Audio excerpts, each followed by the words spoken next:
Hello everyone, welcome to online portal of the engineers.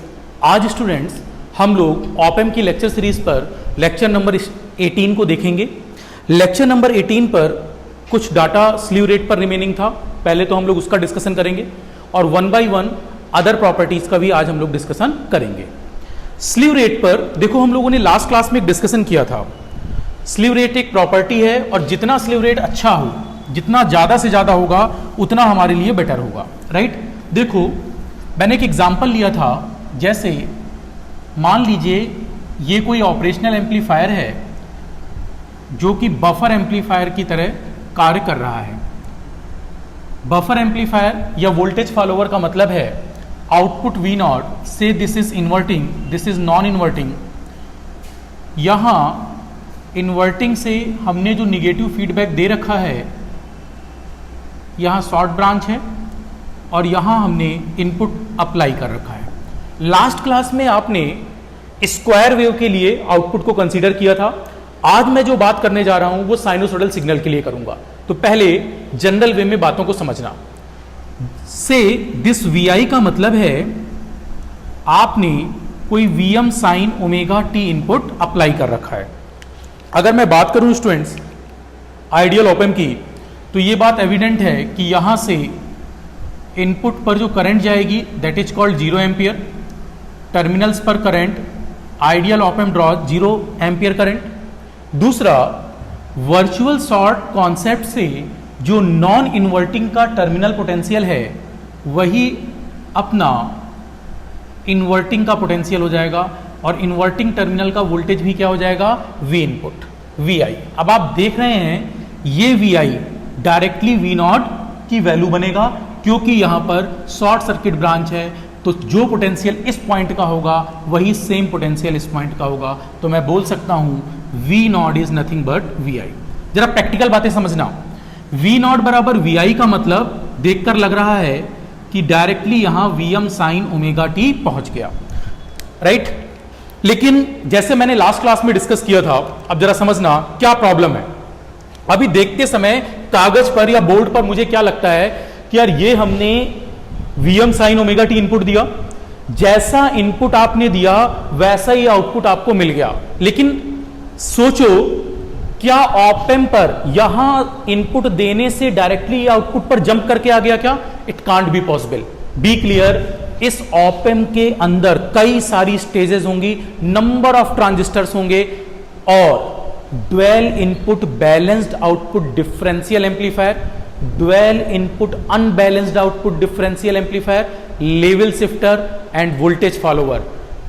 ये 4 stages से output पास होकर आता है स्टूडेंट्स। इसका मतलब जब इस अंदर 4 स्टेजेस से आउटपुट पास होकर आएगा तो उसमें कुछ डिले होगा।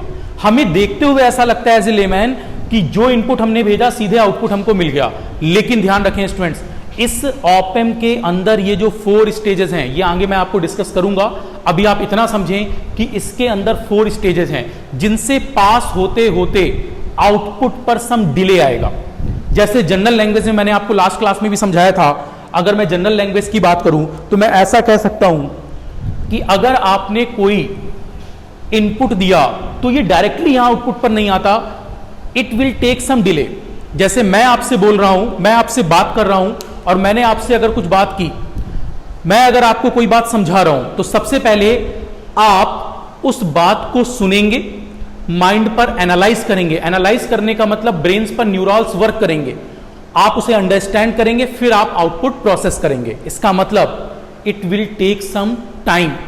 आपको एग्जीक्यूशन करने में सम टाइम लग रहा है, राइट। और आप कितने अच्छे से एग्जीक्यूशन कर पा रहे हैं यही स्लीव रेट है।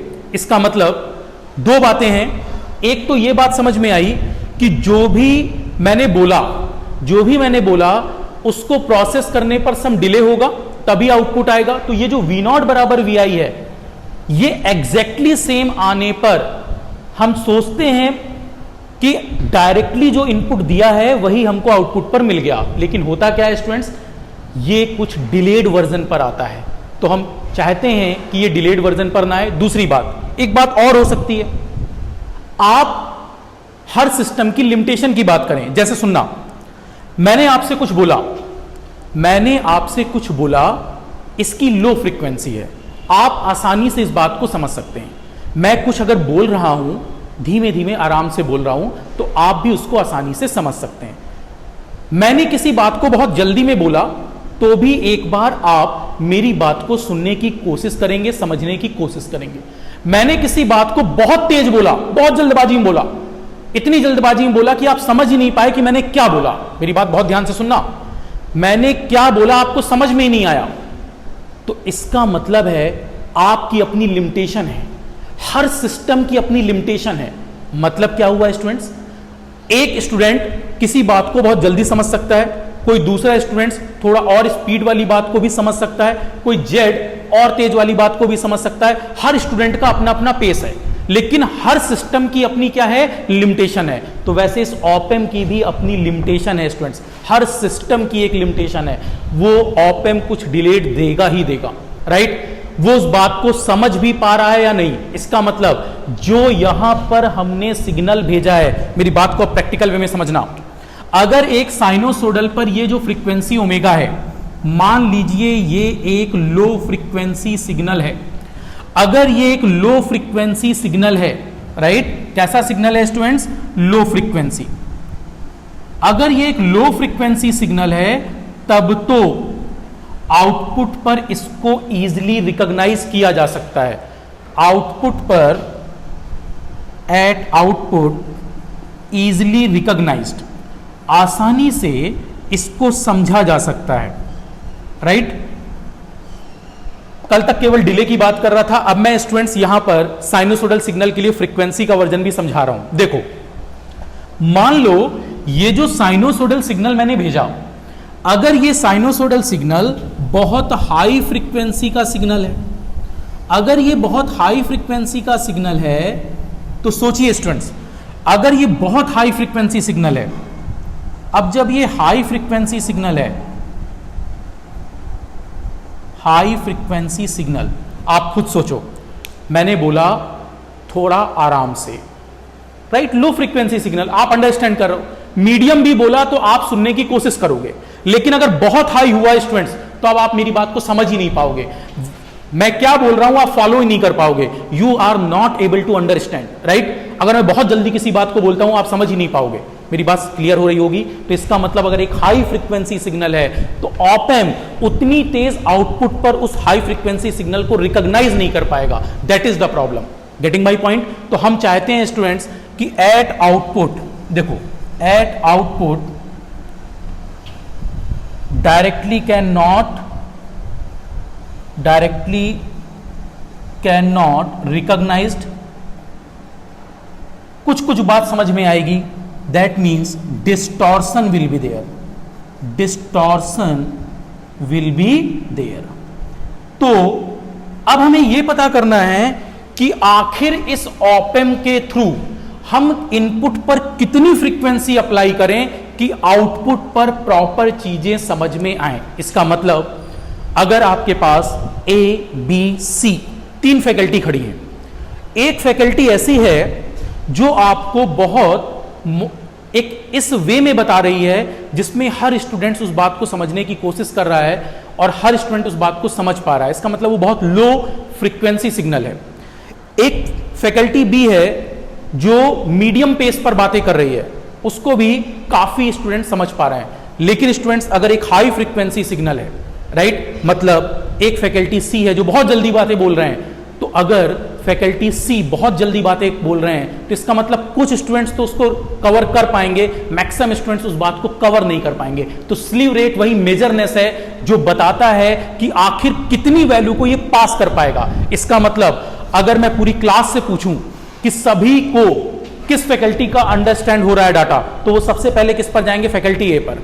मैं बात करूं बी पर, तो बी पर कुछ स्टूडेंट्स आएंगे और सी पर बहुत ही कम स्टूडेंट्स आएंगे। तो इसका मतलब है आप स्टूडेंट्स एक लेमैन हैं जिस पर फैकल्टीज पर आप चाहते हैं कि आपको वो सारी बातें बहुत प्रॉपर वे में अंडरस्टैंड करा पाएं। तो इसका मतलब स्लीव रेट एक मेजरनेस है, राइट, जो बताता है कि ऑप एम्प पर कितने इनपुट फ्रीक्वेंसी का सिग्नल अप्लाई करें ताकि आउटपुट पर सारी बातें क्लियर हो। राइट। तो आप इस फ्रीक्वेंसी की कितनी वैल्यू यहां अप्लाई कर सकते हैं ये जानने की कोशिश कर रहे हैं। तो देखो स्टूडेंट्स, मैथमेटिकली इसको हम लोग कैसे डिस्क्राइब करते हैं। याद रखें, आज जो हम लोग का कंसिडरेशन है वो फॉर साइनोसॉइडल सिग्नल है, फॉर साइनोसॉइडल सिग्नल। अभी तक कल हमने जो बातें की थी वो स्टेप पर थी लास्ट क्लास पर। आज जो मैं बात कर रहा हूं वो किस पर कर रहा हूं? साइनोसॉइडल सिग्नल पर। ठीक है, अब देखिए स्टूडेंट्स, अगर मैं साइनोसॉइडल सिग्नल की बात करूं तो जरा समझना, मैंने आपको बाय डिफिनीशन बोला था कि स्लीव रेट का मतलब है, बाय डिफिनीशन मैंने बोला था स्लीव रेट का मतलब है rate of change of output with respect to time. इसका मतलब कितने टाइम पर कितने वोल्टेज का मैक्सिमम चेंज ये बता सकता है, राइट। तो इसका मतलब स्लीव रेट गणितीय रूप में dv नॉट बाई dt है और मैक्सिमम वैल्यू के लिए डिफाइन है। यूनिट भी मैंने आपको बताया था, एक्चुअल में ये वोल्टेज पर टाइम की बात हो रही है, राइट।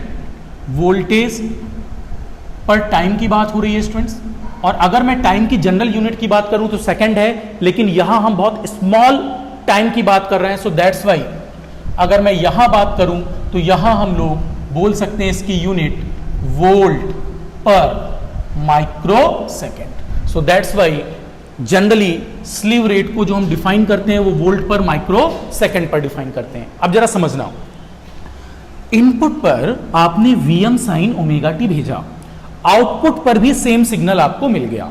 तो इसका मतलब इस समय जो वी नॉट की वैल्यू है वो वी नॉट की वैल्यू कितनी है my dear students? V not की वैल्यू इस समय वीएम साइन ओमेगा टी है। एक बार इस बात को हम लोग यहां समझते हैं, स्लीव रेट बराबर डी बाई डी टी। देखो गणितीय रूप में क्या निकल कर आ रहा है, वी नॉट, इस समय हमारे पास वी नॉट की वैल्यू कितनी है? वी नॉट की वैल्यू है जो इनपुट था वही आउटपुट है। तो इसका मतलब मैं बोल सकता हूं वीएम साइन ओमेगा टी और इस पर मैक्सिमम वैल्यू। अब जरा समझना, अगर मैं आपसे बोलूं वीएम साइन ओमेगा टी का अवकलन क्या होता है, तो इसका मतलब है वीएम एक कांस्टेंट वैल्यू है, साइन ओमेगा टी का टी के सापेक्ष अवकलन। तो ओमेगा टी बराबर कुछ मान लोगे एक्स, और इसका मतलब ओमेगा हमारे पास बाहर आएगा, तो मैं बोल सकता हूं वीएम ओमेगा और साइन ओमेगा टी का अवकलन होगा कॉस ओमेगा टी, और इसकी हम कौन सी वैल्यू ले रहे हैं स्टूडेंट्स? Maximum value. अब जरा समझो साइड में, मैं अगर ग्राफ की बात करूं कि कॉस का ग्राफ कैसा होता है students? VM omega cos omega t में ये बात तो क्लियर है, जब साइन ओमेगा टी का टी के सापेक्ष अवकलन हुआ तो एक ओमेगा बाहर आ जाएगा। वीएम कांस्टेंट था तो VM omega into cos omega T maximum value के लिए। आप सभी जानते हो कॉस का ग्राफ लाइक दिस होता है, राइट। और अगर कॉस का ग्राफ लाइक दिस होता है स्टूडेंट्स, तो इसकी अगर मैं मैक्सिमम वैल्यू की बात करूं तो इसकी मैक्सिमम वैल्यू पर +1 -1 के बीच में है सिग्नल, और मैक्सिमम वैल्यू क्या हो जाएगी इसकी 1। तो कॉस ओमेगा टी पर मैं कौन सी वैल्यू देख रहा हूं? मैक्सिमम। तो जब भी आपसे बोला जाए आप मैक्सिमम वैल्यू के लिए, याद करो जब मैंने आपको वहां एक स्टेप सिग्नल के लिए जब रैंप बना था तो रैंप पर भी पॉजिटिव स्लोप की बात की थी, क्योंकि मैक्सिमम वैल्यू चाहते थे। तो स्लीव रेट की वैल्यू हम पॉजिटिव में लेते हैं, मैक्सिमम वैल्यू लेते हैं। सो दैट्स वाई मैं यहां पर भी बात किसकी कर रहा हूं? पॉजिटिव मैक्सिमम वैल्यू की। सो that's Y cos omega t का अधिकतम मान कितना हो जाएगा? 1। अगर ये मान 1 हो जाएगा स्टूडेंट्स, तो आप बोल सकते हैं slew rate of op amp, देखो Vm into omega, cos omega t का मान 1 हो गया।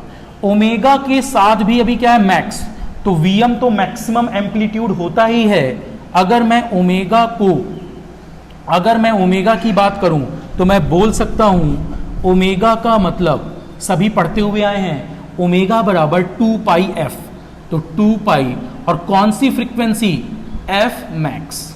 तो अगर आपसे कभी पूछा जाए कितनी एफ मैक्स की वैल्यू होगी, कितनी अधिकतम फ्रीक्वेंसी हम अप्लाई कर सकते हैं, देखो बहुत अच्छा फार्मूला निकल कर आ रहा है, कितनी मैक्सिमम फ्रीक्वेंसी हम इनपुट पर अप्लाई करें कि आउटपुट पर कोई डिस्टॉर्शन ना आए, यही बताता है स्लीव रेट। तो उस फ्रीक्वेंसी की वैल्यू क्या होगी?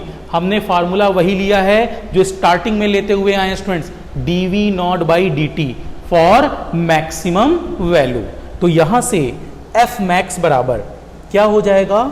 स्लीव रेट अपॉन पर Vm इंटू 2π। चलो, ये हमारे पास मैक्सिमम फ्रीक्वेंसी का फॉर्मूला निकल कर आया। और इसमें नंबर ऑफ न्यूमेरिकल्स आपके एग्जाम में आते हैं कि हम साइनोसोडल पर इनपुट पर कितनी मैक्सिमम फ्रीक्वेंसी अप्लाई करें कि आउटपुट पर कोई डिस्टॉर्शन ना आए। तो ये रेंज हमें किस फार्मूले से पता चलती है? क्या क्या पता होना चाहिए? मुझे पता होना चाहिए जो मेरे सामने स्टूडेंट बैठा है क्या वो मेरी बात किस फ्रीक्वेंसी पर समझ पा रहा है। मेरे को पता होना चाहिए कि वो कितनी जल्दी मेरी बात, कितना मैं जल्दी बोल रहा हूं, कितनी जल्दी मेरी बात को वो रिकॉग्नाइज कर पा रहा है। बोलते समय अगर मेरी स्पीड बहुत फास्ट है तो क्या वो मेरी बात समझ भी पा रहा है? तो मेरे को पता होना चाहिए students, for a good teacher ये क्वालिटी मेरे अंदर होनी चाहिए कि मैं समझ पाऊं कि मेरे सामने जो स्टूडेंट बैठा है क्या वो मेरी बात रिकॉग्नाइज कर पा रहा है या नहीं। तो स्लीव रेट, ऑप-एम्प का स्लीव रेट ये बताएगा स्टूडेंट्स कि इनपुट पर कितनी फ्रीक्वेंसी हम अप्लाई करें सो दैट आउटपुट में कोई डिस्टॉर्शन ना आए। इसका मतलब अगर मुझे पता है कि आप किस फ्रीक्वेंसी से बात समझ सकते हैं तो मैं स्टूडेंट्स उतनी ही फ्रीक्वेंसी पर आपको पढ़ाऊंगा। अगर मैं उससे ज्यादा फ्रीक्वेंसी पर आपको पढ़ाऊंगा तो आप मेरी बात पूरी तरह से नहीं समझ पाएंगे। अब मुझे ऐसा लगता है कि आपको ये एग्जाम्पल वाली बात थोड़ी बहुत क्लियर हो गई होगी, राइट। तो 1 by 1, क्योंकि स्टूडेंट्स थ्योरेटिकल ये जो हम डिफिनीशन लिख देते हैं, rate of change of output with respect to time, वो बातें क्लियर नहीं होती। मुझे ऐसा लगा कि प्रैक्टिकली इसका मतलब आपको समझना चाहिए। मैंने आपको स्टेप के साथ बताया था कैसे हम लोग समझते हैं। अब मैं आपको एक साइनोसोडल के साथ भी एग्जांपल ले रहा हूं। मैंने बताया लो फ्रीक्वेंसी पर आउटपुट इजीली रिकॉग्नाइज हो रहा है, जैसे जैसे फ्रीक्वेंसी बढ़ा रहे हैं आउटपुट पर सम क्या मिल रहा है? डिस्टॉर्शन मिल रहा है, राइट। तो मैं ये पता करने की कोशिश कर रहा हूं कि आखिर कितनी मैक्सिमम फ्रीक्वेंसी लगाऊं कि आउटपुट पर कोई डिस्टॉर्शन ना आए। तो उसका फॉर्मूला क्या होगा? डायरेक्टली एफ मैक्स बराबर slew rate upon Vm into 2π। अगर मैं ओमेगा मैक्स निकालता, मान लीजिए मैं यहां पर ओमेगा मैक्स निकालता तो स्लीव रेट अपॉन Vm होता फार्मूला। लेकिन जनरली जो भी आपके एग्जाम में पूछा जा रहा है वो हर्ट्ज में पूछा जा रहा है, सो दैट्स वाई मैं बात एफ मैक्स की कर रहा हूं और इसकी यूनिट क्या हो जाएगी हमारे पास? Hertz, right. चलो एक 1 2 3 मैं कुछ न्यूमेरिकल्स लेता हूं ताकि ये एग्जाम्पल्स हैं बेसिकली, ताकि आपको क्लियर होता जाए स्टूडेंट्स कि स्लीव रेट का फिजिकल मीनिंग क्या है। और ये बेसिक बातें थी किसके लिए? फॉर साइनोसोडल सिग्नल, और इस पर भी न्यूमेरिकल आए हुए हैं तो मेरे को लगा स्टूडेंट्स ये आपको बताना चाहिए।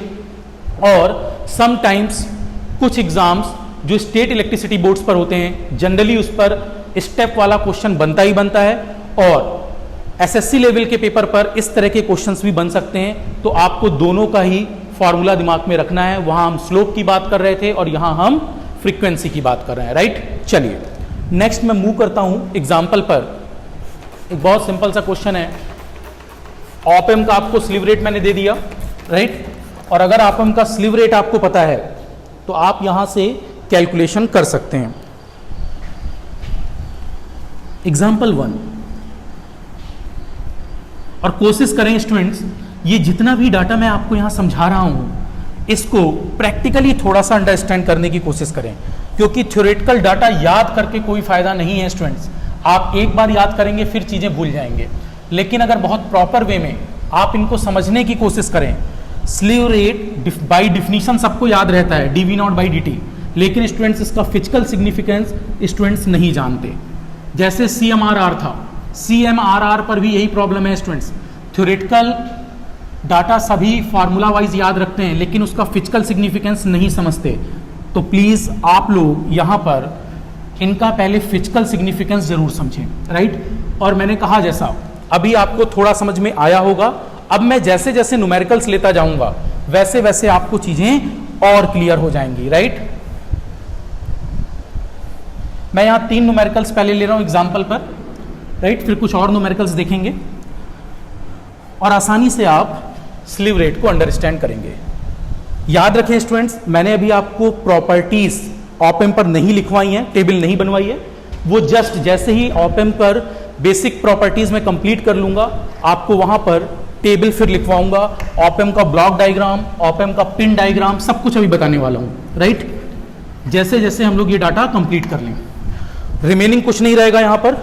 इसके जस्ट बाद फिर हम लोग पॉजिटिव फीडबैक पर मूव करेंगे।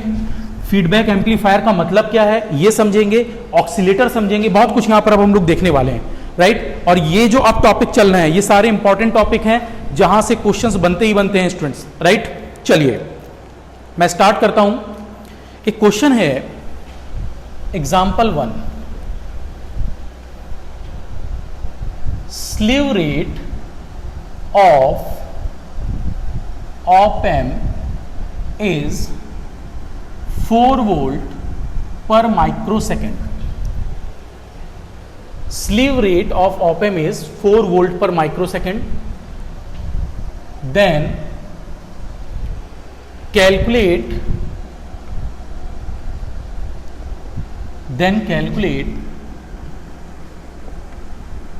maximum frequency of input signal, maximum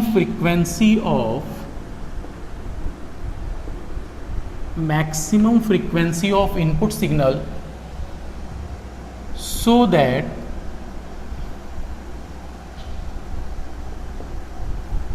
output signal is not distorted। Output signal distort नहीं हो रहा या उसमें डिस्टॉर्शन नहीं आ रहे। देखें क्या दिया एग्जामिनर ने। एग्जामिनर ने इस तरह से बोला, ये एक ऑप-एम्प है स्टूडेंट्स, राइट। एक ही ऑप-एम्प पर मैं स्टूडेंट्स 3 न्यूमेरिकल लूंगा। ये V0 है, यहां इन्वर्टिंग, यहां नॉन इन्वर्टिंग, से दिस इज VI, और ये एक वोल्टेज फॉलोअर सर्किट है, ठीक है। और क्वेश्चन पर VI बराबर एग्जामिनर ने बोला है 2/π साइन ओमेगा टी, ये क्वेश्चन में दिया है। अब आपसे पूछा गया कि इनपुट पर कितनी फ्रीक्वेंसी अप्लाई करें, फ्रीक्वेंसी का मान क्या रखें कि आउटपुट पर कोई डिस्टॉर्शन ना आए। तो आप जानते हैं स्टूडेंट्स ये एक वोल्टेज फॉलोअर है। क्यों ऐसा बोल रहा हूं मैं, आप वेल रिकॉग्नाइज्ड हैं सर्किट से। VI वर्चुअल शॉर्ट कॉन्सेप्ट से निगेटिव फीडबैक पर वर्चुअल शॉर्ट वैलिड होगा, और अगर वर्चुअल शॉर्ट वैलिड होगा तो इसका मतलब नॉन इन्वर्टिंग मतलब प्लस का ही वोल्टेज इन्वर्टिंग का वोल्टेज होगा, दैट इज कॉल्ड VI। अब अगर यहां VI है तो यहां भी V0 पर क्या पहुंचेगा, V ऑफ I, राइट। तो स्टूडेंट्स मैं एक बार इस क्वेश्चन को स्टार्ट करता हूं, ठीक है। बहुत आसान सा क्वेश्चन है। बताइए सिग्नल कैसा है, साइनोसोडल। स्लीव रेट, यहां से सॉल्यूशन है इसका, ठीक है। ये क्वेश्चन यहां तक दिया था। स्लीव रेट मैं फिर से ड्राइव कर देता हूं, कोई दिक्कत नहीं है। स्लीव रेट का जनरल फॉर्मूला होता है dV0/dt for maximum value, right. चलिए मैं बात कर रहा हूं आउटपुट वोल्टेज की। आउटपुट वोल्टेज VI के बराबर है, ठीक है।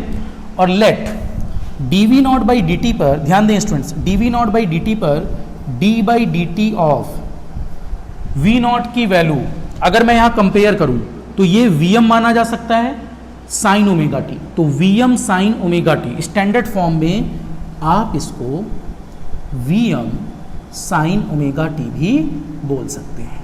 अब देखिए जरा, जब मैं स्लीव रेट की वैल्यू कैलकुलेट करता हूं तो स्लीव रेट बराबर d/dt टाइम के रिस्पेक्ट में अवकलन, Vm as a constant, sine omega t का अवकलन क्या हो जाएगा, omega cos omega t for maximum value. Maximum value पर कॉस ओमेगा टी का अगर मैं बात करूं, कॉस ओमेगा टी का अधिकतम मान क्या होगा, तो आप जानते हैं कॉस ओमेगा टी का अधिकतम मान 1 हो सकता है मैक्सिमम वैल्यू के लिए, राइट। और हम लोग स्टूडेंट्स यहाँ मैक्सिमम वैल्यू की ही बात करते हैं, तो मैक्सिमम वैल्यू पर हमने क्या वैल्यू ले ली, 1। और अगर ये वैल्यू 1 है, आपने अभी ग्राफ देखा था +1 to -1 के बीच में था, तो इस पर इसकी मैक्सिमम वैल्यू क्या हो जाएगी, 1, राइट। जैसे मैंने स्लीव रेट पर पिछले वाले लेक्चर में स्लोप भी कौन सा लिया था? Positive slope. जब आप एक स्क्वायर से देख रहे थे ट्रोपेजॉइडल, तो आपने देखा था स्टेप पर मैंने स्लोप कैसा लिया था? अपवर्ड, ताकि स्लीव रेट की वैल्यू क्या मिले? पॉजिटिव। तो मैक्सिमम वैल्यू के लिए हम यहां पर क्या ले रहे हैं? प्लस। So that's Y 1। अब देखो स्लीव रेट की वैल्यू क्या निकल कर आ रही है? स्लीव रेट बराबर राइट Vm, ओमेगा को हम बोल सकते हैं 2 पाई f और मैक्सिमम वैल्यू के लिए f max। मुझे पता करना है what should be the value of f max। अगर मैं f max की वैल्यू निकालूं तो slew rate upon Vm into 2 पाई। एक बार आप वैल्यू पुट कर दें। हाँ देखो एक बहुत इंपॉर्टेंट बात, स्लीव रेट का डाटा दिया है 4 वोल्ट पर माइक्रो सेकेंड। तो ध्यान देना स्टूडेंट्स, 4 वोल्ट पर माइक्रो सेकेंड। माइक्रो नीचे आएगा, माइक्रो का मतलब 10 टू की पावर -6 नीचे। तो क्यों ना मैं इसको 4 इंटू 10 टू की पावर 6 लिख दूं? ये मेरी बात समझना। इन जनरल 4 वोल्ट पर माइक्रो सेकेंड है, मतलब 4 डिवाइड बाई माइक्रो का मतलब 10 टू की पावर -6। और अगर मैं इसको ऊपर ले जाऊं तो क्या मैं इसको 4 गुणे 10 टू की पावर +6 लिख सकता हूं? तो हमेशा न्यूमेरिकल्स में कोशिश क्या करते हैं, स्लीव रेट जो दिया होता है माइक्रो को ऊपर ले जाते हैं, तो ये ऊपर क्या बन जाता है? 10 टू की पावर 6 मेगा बन जाता है, डिवाइड बाई Vm की वैल्यू जरा पहचानिए स्टूडेंट्स। अगर मैं Vi की बात कर रहा हूं यहां, तो देखो क्वेश्चन में Vi बराबर 2/पाई साइन ओमेगा टी था। अगर मैं Vi स्टैंडर्ड साइनोसोडल इक्वेशन की बात करूं तो ये क्या होता है? Vm sign omega T. तो बताइए Vm का मान तुलना करने पर क्या आ रहा है? 2/पाई। तो यहां पर आप Vm की वैल्यू क्या लिख सकते हैं? 2/पाई इंटू 2 पाई। ये डाटा मैंने जानबूझकर ऐसा लिया है ताकि पाई पाई इजिली कट जाए। 2 गुणे 2 का मतलब 4, 2 2 मतलब 4, ऊपर वाला 4 भी कट गया। तो ये आ गया 10 टू की पावर 6 हर्ट्ज। और 10 टू की पावर 6 हर्ट्ज का मतलब है आप इनपुट पर कितनी अधिकतम फ्रीक्वेंसी अप्लाई कर सकते हैं? 10 टू की पावर 6 को ही कहते हैं मेगा हर्ट्ज। तो अब आप मेरी बात समझ गए होंगे स्टूडेंट्स। यदि इनपुट पर अधिकतम 1 मेगा हर्ट्ज तक की फ्रीक्वेंसी आप अप्लाई करते हैं तब तो आउटपुट प्रॉपर मिलेगा। लेकिन यदि आपने इनपुट पर 1 मेगा हर्ट्ज से ज्यादा की फ्रीक्वेंसी अप्लाई की है तो क्या आउटपुट यहां पर प्रॉपर मिलेगा? नहीं मिलेगा। आउटपुट में क्या मिलेंगे? डिस्टॉर्शन। तो यहां तक न्यूमेरिकल है, न्यूमेरिकल का सॉल्यूशन है, आंसर है। लेकिन मुझे लगता है कि यह बात भी आपको लिखकर बतानी चाहिए। If input frequency applied is more than 1 megahertz, then output will be distorted, output will have distortion।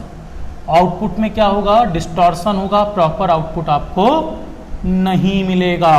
तो इसका मतलब अगर एग्जामिनर आपसे पूछे ऐसी कौन सी फ्रीक्वेंसी है जो आउटपुट पर डिस्टॉर्शन नहीं देगी, तो जहां तक अगर 1 मेगाहर्ट्ज तक ऑप्शन है, 1 मेगाहर्ट्ज, एक ऑप्शन है 10 मेगाहर्ट्ज, एक ऑप्शन है 18 मेगाहर्ट्ज, एक ऑप्शन है 20 मेगाहर्ट्ज, तो आंसर क्या होगा? 1 मेगाहर्ट्ज। या 1 मेगाहर्ट्ज से कम की फ्रीक्वेंसी होती तो भी डिस्टॉर्शन नहीं होता। डिस्टॉर्शन किस पर होगा? 1 मेगाहर्ट्ज से ज्यादा। तो एग्जामिनर ने आपसे पूछा था, क्वेश्चन एक बार देखें स्टूडेंट्स। एग्जामिनर ने आपसे बोला calculate maximum frequency of input signal, कितना अधिकतम इनपुट पर हम लोग फ्रीक्वेंसी अप्लाई कर सकते हैं। तो इसका आंसर क्या होगा? So that output is not distorted, output में डिस्टॉर्शन ना आए। तो इसका आंसर होगा 1 मेगाहर्ट्ज। तो इस ऑप-एम्प का जो स्लीव रेट था वो 4 वोल्ट पर माइक्रो सेकेंड है, राइट। ये बता रहा है कि इनपुट पर 1 मेगाहर्ट्ज तक की फ्रीक्वेंसी आप अप्लाई कर सकते हो। अब सोचो अगर इसी क्वेश्चन पर ऑप-एम्प सेम है, राइट, ऑप-एम्प सेम है, बस मैं क्या कर रहा हूं? कॉन्फ़िगरेशन चेंज कर रहा हूं। कॉन्फ़िगरेशन चेंज करने का मतलब इस बार मैं एक इन्वर्टिंग एम्पलीफायर ले रहा हूं। कैसा एम्पलीफायर ले रहा हूं? इन्वर्टिंग। आई थिंक पहला क्वेश्चन सभी को क्लियर हो गया होगा स्टूडेंट्स, राइट। ये एक एग्जांपल लिया है मैंने, आप जानते हैं मैं एग्जांपल लेकर स्टूडेंट्स को रिलेट करने की कोशिश करता हूं। अगर आपको लास्ट क्वेश्चन भी याद हो जो मैंने लास्ट लेक्चर में कराया था, उसमें मैंने 3 डाटा लिए थे ताकि आपको पिक्चर क्लियर हो जाए। यहां भी मैं सेम काम कर रहा हूं, यहां भी अब मैं क्या करने जा रहा हूं स्टूडेंट्स, 1 2 3 कुछ एग्जाम्पल ले रहा हूं ताकि आपको समझ में आए। ऑप एम्प वही है बट अलग अलग कॉन्फ़िगरेशन में अलग अलग फ्रीक्वेंसी रेंज आ जाती है, राइट। क्योंकि स्टूडेंट्स को ये डाउट होता है कि जब ऑप एम्प सेम है तो आउटपुट में क्या दिक्कत है। नहीं स्टूडेंट्स, ऑप एम्प सेम है but configuration to configuration output की वैल्यू बदलती है, उसी हिसाब से इनपुट फ्रीक्वेंसी की रेंज भी बदल जाती है। देखो कैसे। अब मैं एग्जाम्पल 2 की बात करता हूं। आसान सा एग्जाम्पल है, एग्जाम्पल 2, ठीक है। एग्जाम्पल 2 भी आप इजी वे में समझ सकते हैं, बहुत सिंपल सा एग्जाम्पल है। और ये जानबूझकर मैं डेरिवेटिव अप्रोच से करा रहा हूं, आपको तो सीधे फार्मूला लगाना चाहिए था, ठीक है। ऐसा इसलिए कर रहा हूं क्योंकि 1-2 क्वेश्चंस में आप प्रैक्टिस में आ जाएं, ठीक है। बहुत सिंपल वे में क्वेश्चंस को करा रहा हूं ताकि आप लोगों को यहां तक कोई दिक्कत ना आए, ठीक है। एक एक करके चीजों को बहुत आसानी से हमें अंडरस्टैंड करना है, ठीक है स्टूडेंट्स। चलिए अब देखो, इस बार मैंने क्या किया, आप लोग क्वेश्चन फिर से लिखें। Example 2, slew rate of op amp is 4 volt per microsecond, then calculate slew rate of op amp is 4 volt per microsecond, ठीक है। calculate maximum frequency of input signal so that output signal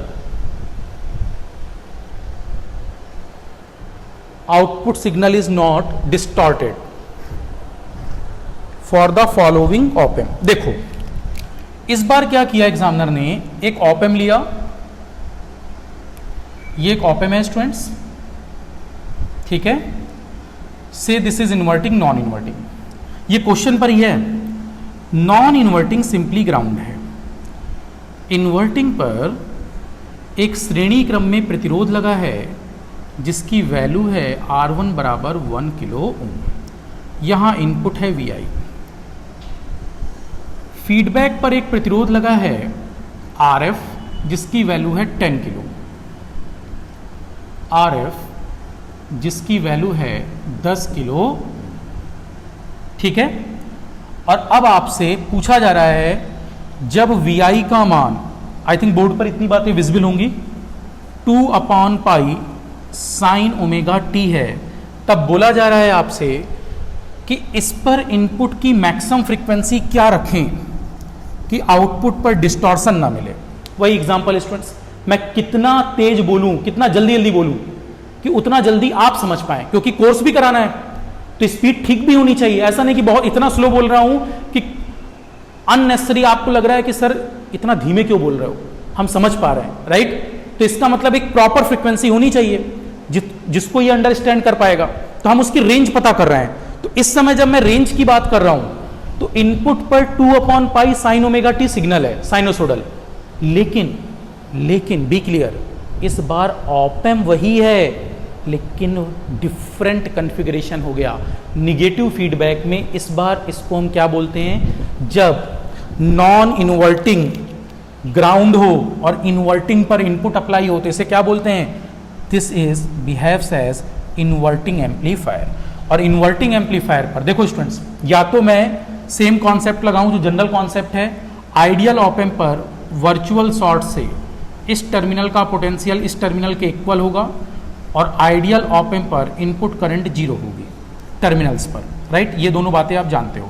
दूसरी बात मेरे को better लगेगा अगर मैं directly आपसे पूछूं कि V0 बराबर क्या आने वाला है, तो आप मुझे बोलेंगे आउटपुट वोल्टेज इन्वर्टिंग एम्पलीफायर का सीधे आपको याद होना चाहिए माइनस का RF/R1 इंटू VI, राइट। और यहां अगर आप वैल्यू पुट करें तो माइनस RF की वैल्यू कितनी है 10 किलो डिवाइडेड बाई R1 की वैल्यू कितनी है 1 किलो ओम इंटू VI मेरे पास एज इट इज मैं VI रख लेता हूं। तो बताइए स्टूडेंट्स, क्या V0 की वैल्यू माइनस का 10 VI आ चुका है, राइट? V0 की वैल्यू माइनस का 10 VI आ गया, ठीक है। मुझे अच्छा ये फॉर्मूला सभी जानते हैं, नहीं जानते तो फिर क्या करना है, अपने को यहां पर इस पर्टिकुलर नोड पर KCL लगा देना है, तो भी आंसर सेम आएगा। आप सभी जानते हो VI माइनस 0 अपॉन दिस बराबर 0 माइनस V0 अपॉन दिस, तब भी आंसर सेम आएगा। जैसे अगर मैं ऐसा बोलता अप्लाई KCL, तो KCL अप्लाई करने पर क्या होगा, यहां से अपनी तरफ से मैंने कोई करंट मान ली, से दिस करंट, ये सब जानते हो स्टूडेंट्स, राइट? अननेसेसरी अब मैं टाइम किल नहीं करना चाहता। यहां पर इनकमिंग करंट क्या है I1, बाहर जाने वाली धारा क्या है इस नोड से I2, आंसर वही आएगा। तो VI माइनस 0, क्योंकि इस नोड पर वोल्टेज कितना है 0 नॉन इन्वर्टिंग पर, तो इन्वर्टिंग पर भी वोल्टेज कितना हो गया 0 वर्चुअल शॉर्ट से, तो VI माइनस 0 अपॉन में 1 के बराबर I2 का मान 0 माइनस इस नोड का वोल्टेज V0 अपॉन पर 10 के से K कट गया, और V0 की वैल्यू यहाँ माइनस साइन इस तरफ आ जाएगा, तो माइनस का 10 इंटू VI, एक ही बात है, कैसे भी आप सॉल्व करो। बेटर था डायरेक्टली आपको रिजल्ट याद होना चाहिए, तो V0 की value minus RF by R1 से भी हम लोग निकाल सकते हैं। अब जरा समझना, स्लीव रेट का फॉर्मूला क्या होता है, dV0 by dt, right? Maximum value के लिए सभी बोर्ड पर देखो, बस ये फॉर्मूला पता है तो कुछ भी लगा सकते हो। d by d t of V0 की वैल्यू क्या आ रही है, माइनस का 10 टाइम्स VI। अच्छा VI है क्या यहाँ पर, देखो VI बराबर है 2 upon pi sine omega t, इसी को हम क्या बोलते हैं, VI बराबर Vm साइन ओमेगा t। तो इसका मतलब मैं समझाने के लिए अभी भी यहाँ माइनस 10 VI पहले टाइम में लिख देता हूं, फर्स्ट टाइम, ताकि आपको दिक्कत ना हो। अदरवाइज VI अपने पास है क्या, Vm साइन ओमेगा t, तो माइनस का d बाई डी टी, ये माइनस मैंने बाहर ले लिया, और 10 VI का मतलब Vm साइन ओमेगा t, ठीक है, Vm साइन ओमेगा t, और किसके लिए ले रहे हैं, मैक्सिमम वैल्यू के लिए। क्लियर? तो नाउ स्टूडेंट्स देखो, इसका मतलब क्या हुआ, अब जब मैं स्लीव रेट कैलकुलेट कर रहा हूं, बहुत इजी वे में समझना जरा, स्लीव रेट अगर मैं कैलकुलेट कर रहा हूं तो स्लीव रेट का मतलब है स्लीव रेट बराबर माइनस ये 10 भी बाहर आ गया, और साइन ओमेगा टी का अवकलन क्या होता है, कॉस ओमेगा टी, टाइम के रिस्पेक्ट में करोगे तो 1 ओमेगा बाहर आ जाएगा, तो minus 10 omega cos omega t और मैक्सिमम वैल्यू, ठीक है। अब यहां से इस बात को समझना, सॉरी एक Vm भी था यहां पर, तो अपने को लिखना चाहिए था माइनस 10 Vm, ध्यान दें 10 Vm और 1 omega, so this is omega, right? Vm miss हो गया था मेरे से। अब देखो कॉस ओमेगा टी का अधिकतम मान क्या होता है, 1, राइट? कॉस ओमेगा टी का अधिकतम मान 1 होता है, तो यहां से 1 लिख लो। अदरवाइज एक बात और, चलो किसी को दिक्कत ना हो मैं इस तरह से समझा देता हूं, स्लीव रेट बराबर, देखो इधर 10 Vm ओमेगा, इस माइनस को अंदर ले जाता हूं, तो माइनस कॉस ओमेगा टी, और ये मैक्सिमम वैल्यू के लिए। चलो कॉस ओमेगा टी और माइनस कॉस ओमेगा टी में क्या फर्क है, देखो जरा, कॉस ओमेगा टी का ग्राफ लाइक दिस होता है, ठीक है, और अगर मैं बात करूं माइनस कॉस का मतलब सिंपली समझना, माइनस कॉस का मतलब क्या है, माइनस कॉस का मतलब है इसका मिरर इमेज नीचे, तो ये यहां नीचे निगेटिव से स्टार्ट हो रहा होगा फिर पॉजिटिव पर जा रहा होगा, तो लाइक दिस। तो ये माइनस का जो कॉस ओमेगा टी है या प्लस का कॉस ओमेगा टी है, इसका भी अधिकतम मान क्या होगा, +1। तो अगर मैं आपसे पूछूं कि माइनस कॉस ओमेगा टी की भी मैक्सिमम वैल्यू क्या होगी, तो ग्राफ कॉस ओमेगा टी का होता या माइनस कॉस ओमेगा टी का होता, कॉस ओमेगा टी का ग्राफ भी +1 से -1 के बीच में है, और माइनस कॉस ओमेगा टी का ग्राफ भी किसके बीच में है, +1 से -1, तो इस पर भी अधिकतम वैल्यू अभी क्या है +1, तो मैक्सिमम वैल्यू के लिए माइनस से कोई फर्क नहीं पड़ेगा, अभी भी हम लोग कौन सी वैल्यू ले रहे हैं +1, सो दैट्स वाई स्लीव रेट बराबर ये माइनस खत्म हो जाएगा और 10 Vm ओमेगा। ध्यान रखें माइनस कॉस ओमेगा टी पर भी मैक्सिमम वैल्यू क्या मिलेगी 1। ओमेगा को मैं लिख सकता हूं, ओमेगा को मैं लिख सकता हूं 2 पाई FM, तो 2 पाई F मैक्स, जगह कम है समझ लेना, F मैक्स बराबर slew rate upon 10 into Vm into 2 पाई। फार्मूले पर वैल्यू जरा पुट करो स्टूडेंट्स, आंसर लिखो।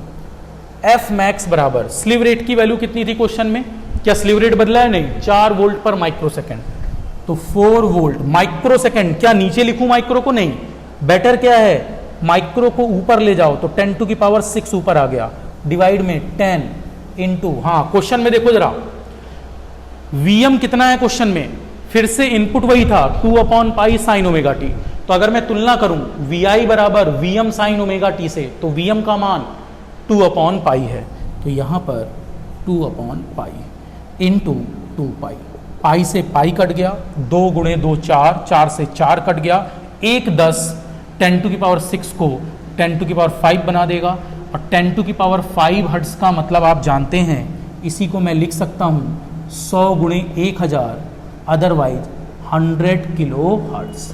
देखिए स्टूडेंट्स बहुत कमाल का आंसर आया है इस क्वेश्चन का, में भी ऑप-एम्प का स्लीव रेट उतना ही है जितना पिछले क्वेश्चन में था, क्लियर, वही इनपुट है जो पिछले क्वेश्चन का इनपुट है, लेकिन क्या बदल गया, इनपुट पर मैक्सिमम फ्रीक्वेंसी आप 100 किलो हर्ट्ज अप्लाई कर सकते हैं, जबकि पिछले बार ये फ्रीक्वेंसी हम कितनी अप्लाई कर रहे थे स्टूडेंट्स, 1000 किलो हर्ट्ज या 1 mega hertz. So that's Y दोनों क्वेश्चन, एक तीसरा क्वेश्चन भी मैं अब लेने जा रहा हूं, लेकिन पहले इन दोनों क्वेश्चन में तुलना होनी चाहिए कि अगर ऑप-एम्प का स्लीव रेट पता है तो आप डायरेक्टली आंसर प्रेडिक्ट नहीं करेंगे, आप पहले उस कॉन्फ़िगरेशन को भी देखेंगे। कुछ नहीं बोला तो इन जनरल हम लोग वोल्टेज फॉलोवर सर्किट की बात कर रहे हैं, लेकिन कभी एग्जामिनर घुमा दे क्वेश्चन को और इस तरह से कॉन्फ़िगरेशन दे दे, तब आपको प्रॉपर कैलकुलेशन करनी पड़ेगी कि आउटपुट वोल्टेज क्या आ रहा है। पहले आउटपुट वोल्टेज की गणना करें और फिर बेसिक फार्मूला लगाएं, वी स्लीव रेट बराबर change in output voltage with respect to time for maximum value. और दूसरा कॉस ओमेगा टी और माइनस कॉस ओमेगा टी में कंफ्यूज नहीं होना, दोनों का ही अधिकतम मान क्या होगा +1। तो मेरे को लगता है स्टूडेंट्स ये कंपैरिजन आपके सामने होना चाहिए, और अब मैं एक तीसरे न्यूमेरिकल पर भी कंपैरिजन ले रहा हूं, राइट, ओके। चलिए स्टूडेंट्स नेक्स्ट अब एग्जांपल नंबर मैं 3 की बात करता हूं।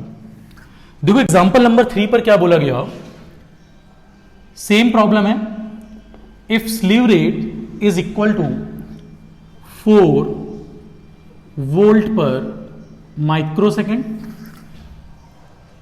स्लीव रेट की वैल्यू 4 वोल्ट पर micro second, then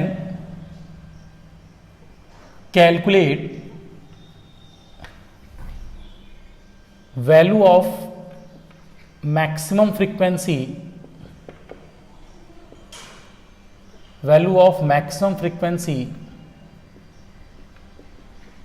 for input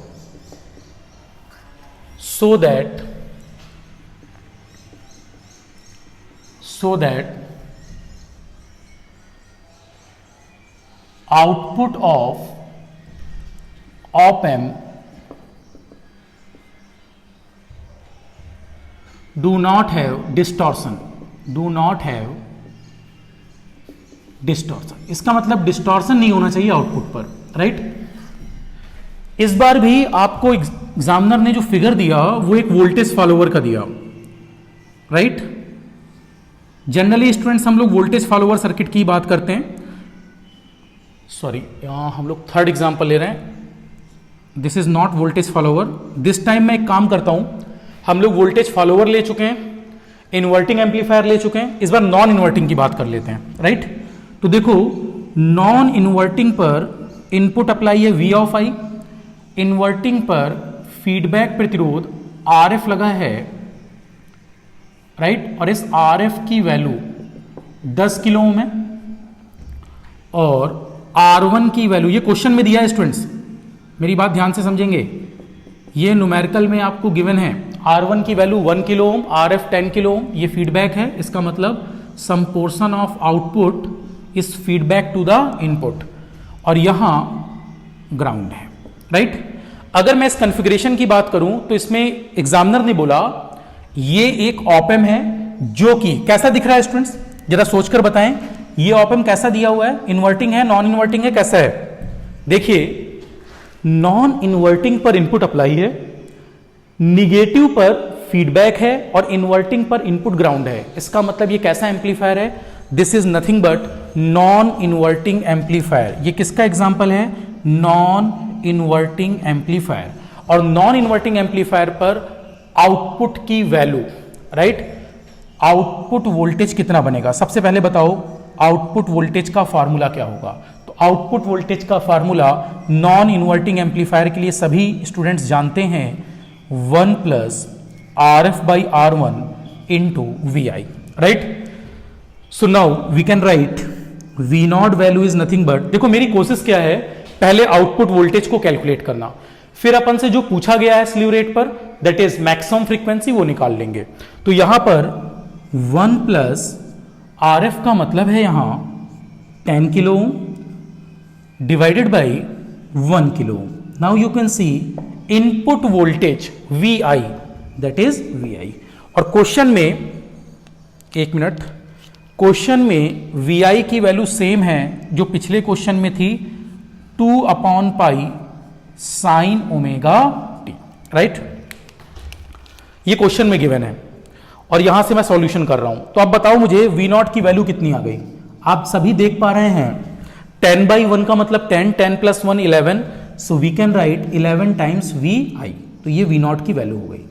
किसी को डाउट हो तो स्टूडेंट्स सिंपल सा मेथड है, आप वर्चुअल शॉर्ट कॉन्सेप्ट भी लगा सकते हैं। अगर निगेटिव फीडबैक है तो वर्चुअल शॉर्ट कॉन्सेप्ट भी वैलिड होगा। इसका मतलब आदर्श ऑप-एम्प पर, आइडियल ऑप-एम्प पर इनपुट करंट 0 होगी, टर्मिनल्स पर इनपुट करंट 0। नेक्स्ट, जो वोल्टेज नॉन इन्वर्टिंग का है वही वोल्टेज इन्वर्टिंग का हो जाएगा, राइट। इस पॉइंट का वोल्टेज अगर VI है तो इस पॉइंट पर वोल्टेज भी VI हो जाएगा। वैसे मैं लिख चुका हूं, फिर भी अगर किसी स्टूडेंट को लग रहा हो कि सर एक्चुअल अप्रोच से हम इसको सॉल्व करें, तो मैं उससे भी सॉल्व करके आपको दिखा देता हूं, ठीक है।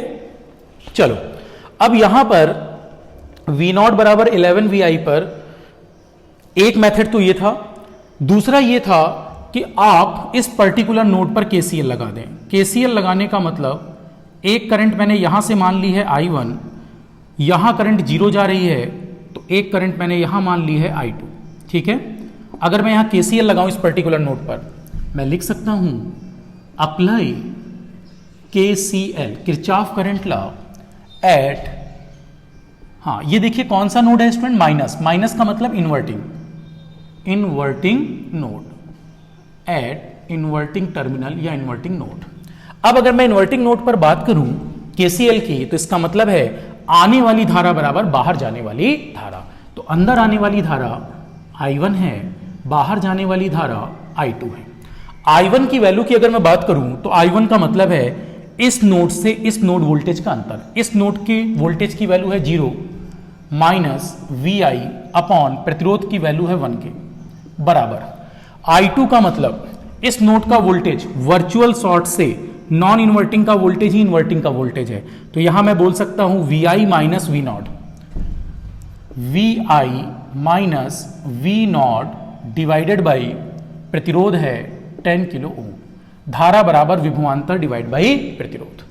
यहां से आप देख रहे हैं K से K कैंसिल, 10 का यहां मल्टीप्लाई हो गया, so we can write minus 10 VI बराबर VI माइनस V नॉट। पक्षांतर करने पर माइनस का 11 VI, ये जाएगा जुड़ जाएगा, माइनस 11 VI बराबर माइनस का V नॉट, माइनस माइनस चिन्ह कट गए, तो मैं बोल सकता हूं V नॉट बराबर 11 VI, राइट। आप ऐसे लिखते या डायरेक्ट लिखते, इससे कोई फर्क नहीं है। चलो, दूसरी बात, ऑप-एम्प के क्वेश्चन पर स्लीव रेट का मतलब होता था कितना maximum rate of change of output voltage आ रहा है विद रिस्पेक्ट टू टाइम, तो dV नॉट बाई dt। और मैक्स। देखो स्टूडेंट्स, पहले एग्जाम्पल या दूसरे एग्जाम्पल या तीसरे एग्जाम्पल पर हर जगह ये वाला फार्मूला सेम है, लेकिन आउटपुट वोल्टेज की वैल्यू तीनों बार चेंज हो रही है। मैं आपको ये बात समझाने की कोशिश कर रहा हूं कि कभी भी ये मिस्टेक ना हो कि आप ब्लाइंडली उस फार्मूले को लगाना स्टार्ट कर दें। जब कुछ नहीं बोला होता तो हम मानकर चलते हैं वोल्टेज फॉलोवर, राइट, पहला वाला एजम्पशन। लेकिन अगर फिगर दे दे इन्वर्टिंग या नॉन इन्वर्टिंग का, तो उसके अकॉर्डिंग आपको आउटपुट पहले कैलकुलेट करना है और आउटपुट वोल्टेज पर ही क्या करना है, अवकलन लगाना है। चलिए मैं स्टार्ट करता हूं। आपने देखा स्लीव रेट बराबर d by d t of V not की वैल्यू अपने पास कितनी आ रही है, 11 वी आई। अपन ने यहां लिख लिया 11 वी आई, और ये मैक्सिमम वैल्यू के लिए हम डिफाइन करते हैं। तो इसका मतलब है d by d t of, ध्यान से देखें 11 वी आई का मतलब, देखो यहां इनपुट वोल्टेज एक साइनोसोडल वोल्टेज है, तो क्या मैं इसको Vm साइन ओमेगा टी के फॉर्म में भी मान सकता हूं। देखो मैं साइड में समझाने के लिए लिख देता हूं वी आई बराबर Vm साइन ओमेगा टी, और आप देखिए यहां इनपुट वोल्टेज क्या दिया है, 2/पाई साइन ओमेगा टी। तो अगर मैं कंपेयर करूं तो मैक्सिमम वोल्टेज Vm की वैल्यू क्या कंपेयर होकर आ रही है स्टैंडर्ड फॉर्म में, 2/पाई। ठीक है, तो ये हमारी रिक्वायरमेंट होगी अभी वैल्यू पुट करने में। तो Vi का मतलब था Vm sign omega T, otherwise आप एक्चुअल वैल्यू भी यहां रख सकते हैं। चलो अब हम देखते हैं। अब मैंने क्या किया, जब यहां डिफरेंशिएशन यूज किया, आप देख रहे हैं 11 और Vm ये कांस्टेंट वैल्यू हैं, बाहर आ जाएंगे, तो हम लिख सकते हैं यहां स्लीव रेट बराबर। देखो स्टूडेंट्स, इस बात को ध्यान रखना, सारे न्यूमेरिकल्स की प्रैक्टिस मैं यही करा दूंगा, राइट। कई बार आपको मैं पहले भी समझा चुका हूं, अननेसेसरी इधर उधर डाइवर्ट होने की जरूरत नहीं है। जितना मैं पढ़ा दूंगा बियॉन्ड आपके स्कोप होगा, राइट। आप जितना सोच पा रहे हैं, जितना क्वेश्चन आप अटेम्प्ट कर सकते हैं, मैं उसकी मैक्सिमम लिमिट तक यहां पर क्वेश्चंस करा दूंगा, राइट, जितनी जरूरत है। अब ऐसा भी ना हो कि हम एक ही टॉपिक को बहुत ज्यादा पढ़ रहे हैं, जितनी कम से कम रिक्वायरमेंट है और जितनी मैक्सिमम रिक्वायरमेंट है, मैं दोनों को ही फॉलो कराऊंगा यहां पर। मिनिमम जितना पढ़ना चाहिए और मैक्सिमम जितनी आपकी लिमिट पर है, राइट। मैं लास्ट में क्योंकि कंक्लूजन भी दूंगा, शॉर्ट नोट्स का फॉर्मेशन कराऊंगा, तो वहां आपको पता चल जाएगा इतना इतना टॉपिक कम से कम रिक्वायर्ड है। और अभी जो कवरेज कर रहा हूं सो दैट आपको चीजें क्लियर होती रहे। क्लियर। अब यहां पर 11 Vm एज इट इज और साइन ओमेगा टी का जब आप अवकलन करोगे तो 1 ओमेगा बाहर आएगा, क्योंकि टी के रिस्पेक्ट में आप अवकलन कर रहे हो, राइट। तो 1 ओमेगा बाहर आ गया और साइन ओमेगा टी का अवकलन होगा cos omega t for maximum value. अब आप सभी जानते हो कॉस ओमेगा टी का मैक्सिमम मान, देखो कॉस ओमेगा टी का मैक्सिमम मान क्या होगा, 1।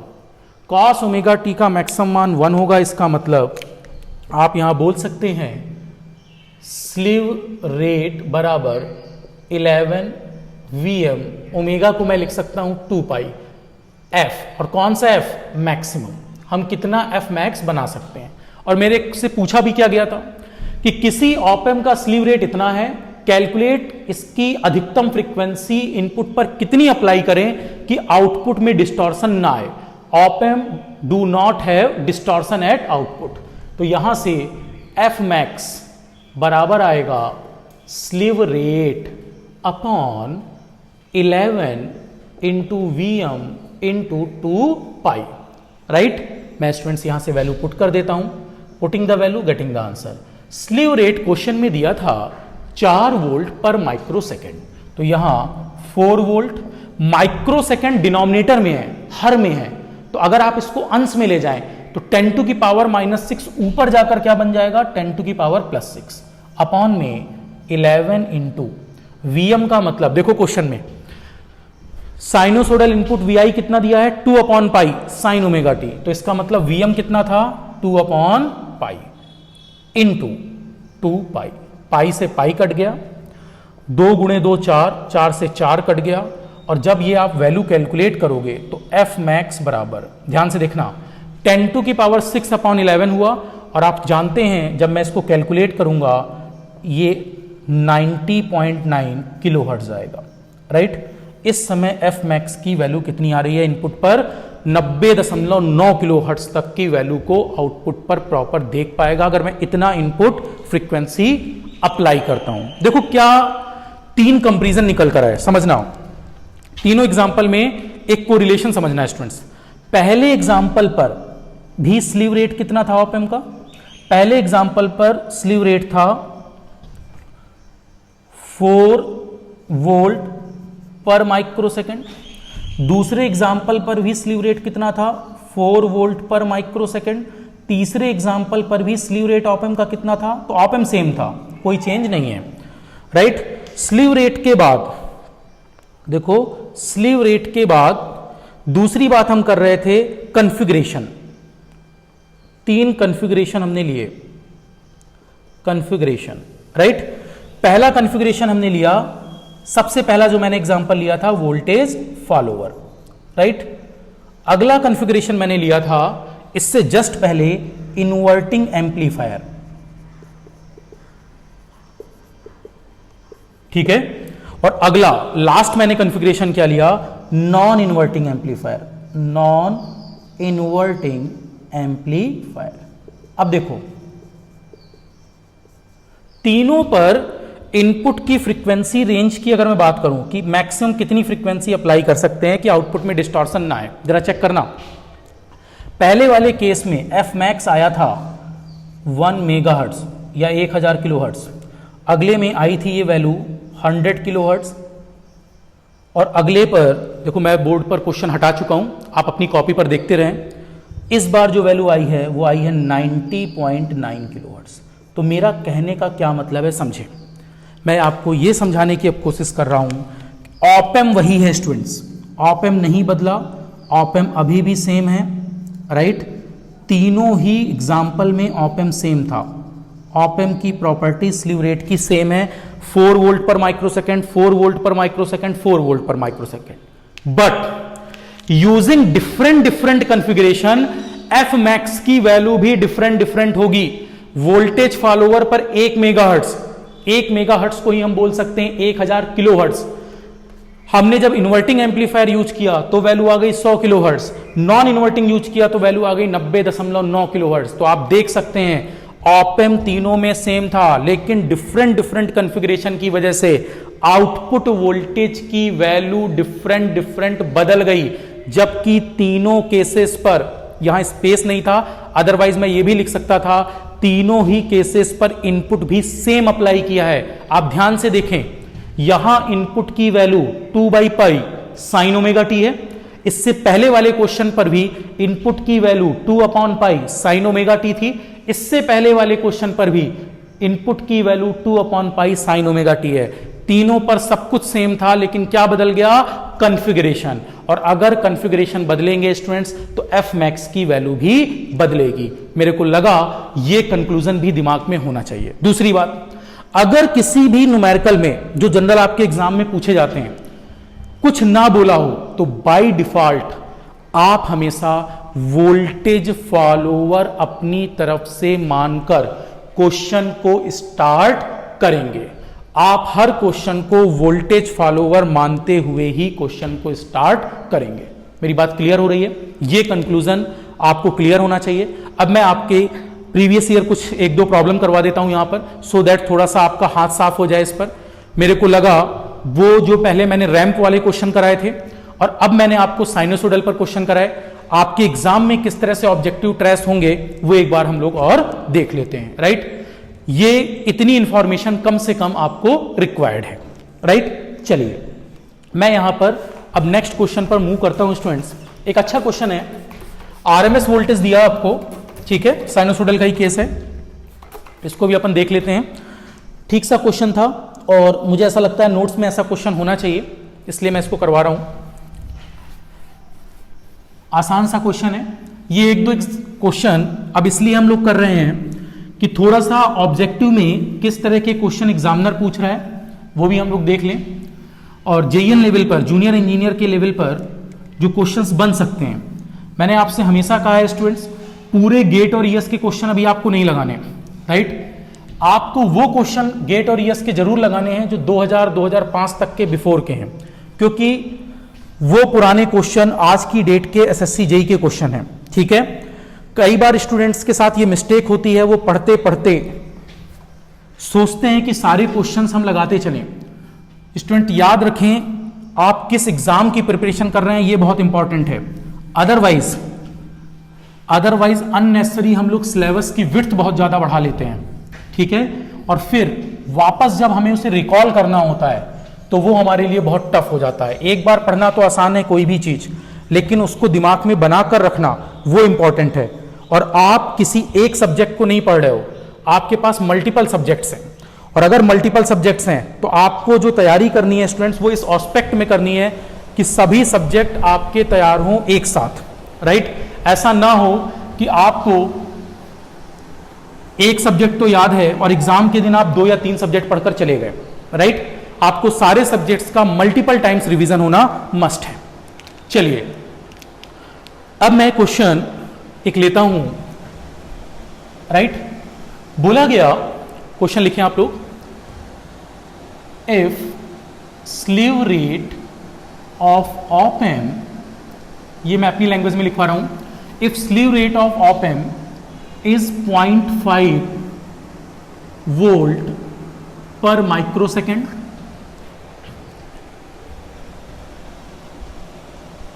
for a sinusoidal input having RMS value of voltage, RMS value of voltage is 2 volt। RMS voltage की वैल्यू कितनी है? 2 volt।